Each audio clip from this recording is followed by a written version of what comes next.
It used to be the case, I'm not sure it still is, that we talked about a continuum between relief and development. Do we still use that term? I don't know. James is shaking his head vigorously over there. No, we don't. But we here have another concept, which I think is particularly interesting and appealing in this sense, of from fragility to resilience. And I'm just wondering, Sara, from the work you do, and very much from a humanitarian action perspective, to what extent does this way of thinking in any sense impact on, you know, the agenda around humanitarian action in the context of various kinds of conflict, post-conflict crises?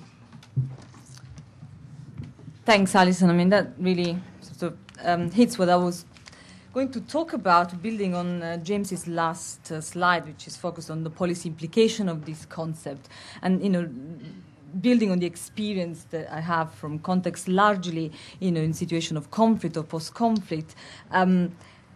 It is striking, you know, to what extent we still ignore, you know, the humanitarian dimensions in some of these debates. And I've thought of articulating my comments around 6 main points that I think emerge from, you know, the engagement in this country.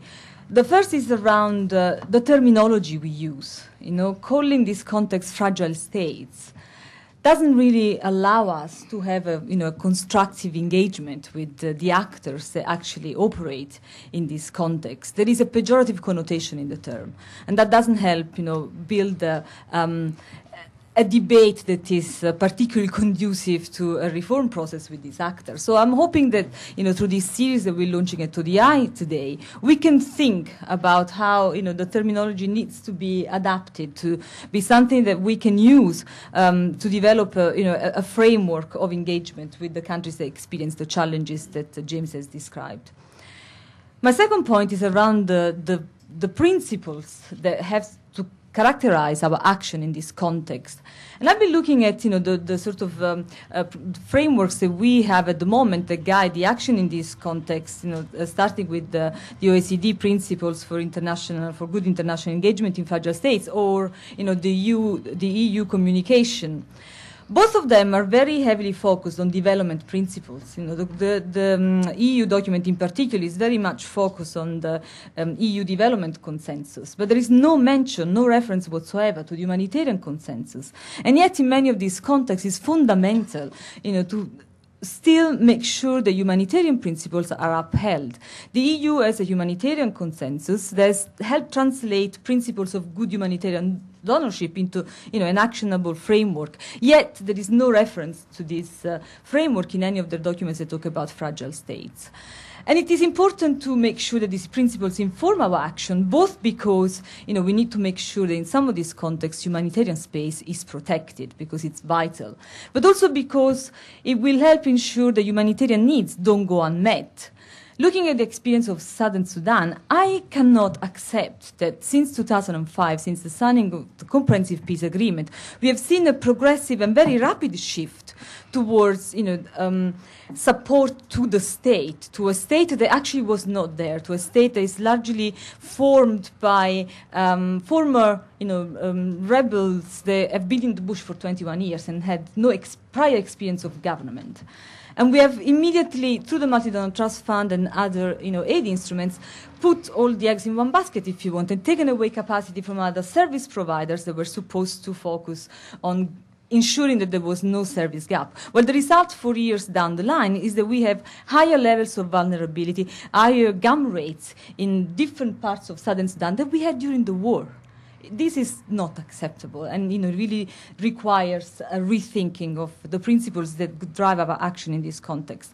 Linked to that is my third point, which is around the tension between state building and institution building. Again, the documents that talk about fragile states focus very much on state building.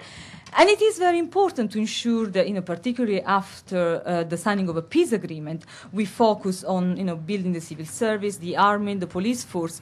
But we cannot forget that at the same time, we need to support civil society to make sure that they can monitor this emerging state, that can demand an element of accountability from these state structures that are being supported to arise. And again, the lessons from Afghanistan, Southern Sudan, and many other contexts would only tell us how important it is to proceed in parallel.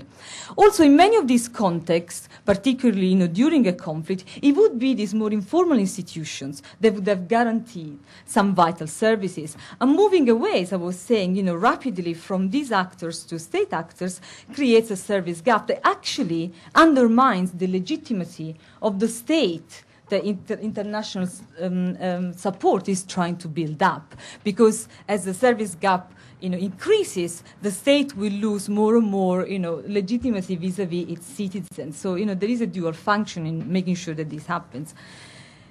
Third, very often political settlements are negotiated between elites, and the civil society is largely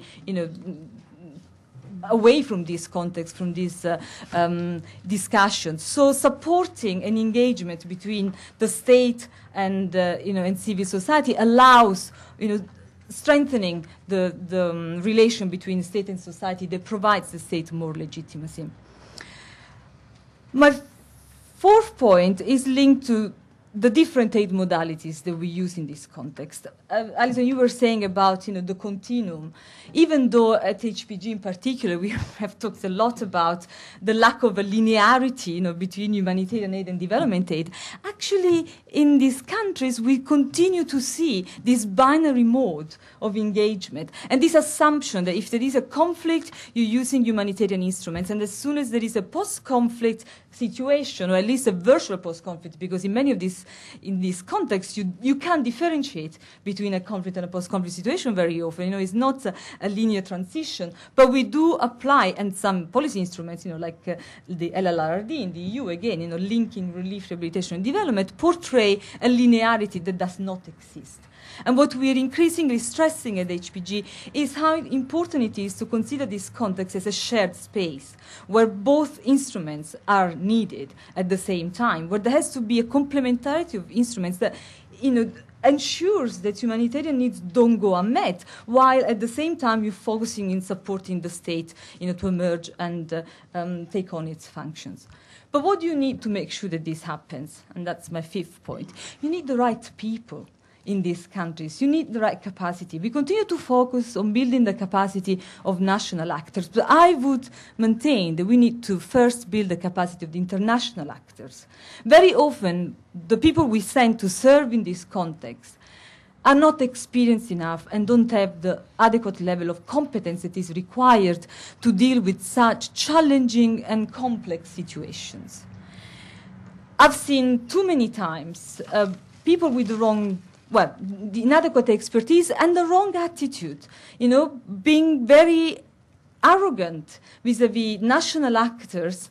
They are much more senior and much more experienced. We need to rethink that, and it's really incumbent on us to make sure that we send the best people with the right competence and expertise to serve in these countries, and people that have to have a mix of competences and skills, ranging from humanitarian understanding, development, foreign policy, security. These all need to be brought to bear in this context, and we need to get better at ensuring that these people are formed, are trained, and screened. Not everybody has to be allowed to serve in contexts where actually their action may make things worse.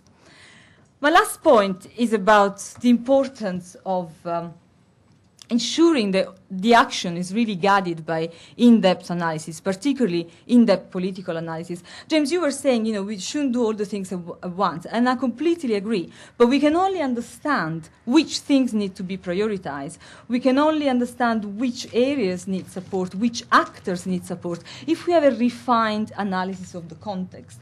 The OECD principles emphasize the importance of this analysis and talk about, how important it is not to have, blueprints and the importance of the context. But where is the capacity to provide this analysis? Where is this, central capacity to ensure that we have a nuanced analysis of the actors, of the power dynamics, of how the drivers of conflict, but also the drivers of stability.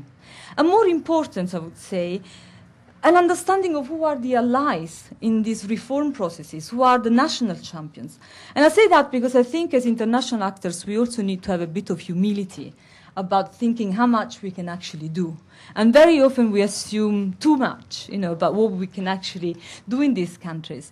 But a process of change in this context will only take place if it is an endogenous process.